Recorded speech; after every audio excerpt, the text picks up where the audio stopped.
Welcome to today's session. We will look at how overseas law graduates become lawyers in UK, US, Australia, New Zealand and Europe.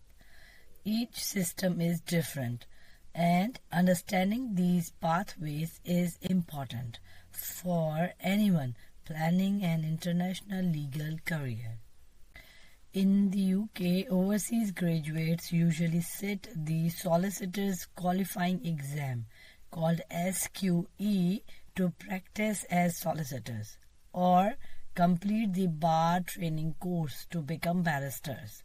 The UK system focuses heavily on passing centralized exams. In the US, every state has its own bar exam. Overseas graduates often need to complete some US law study first and then sit the bar exam for that state. Popular pathways include the New York and California bar exams. Australia does not have a single national bar exam.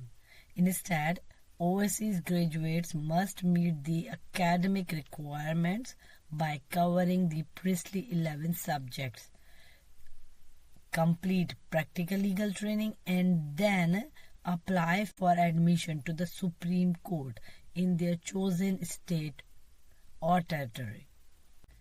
New Zealand follows a pathway similar to Australia. Overseas graduates may need to complete missing academic subjects, then complete the professional legal studies course before applying for admission. In Europe, requirements vary widely between countries.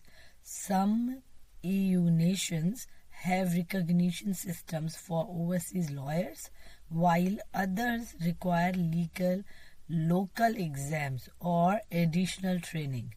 Each country sets its own admission rules.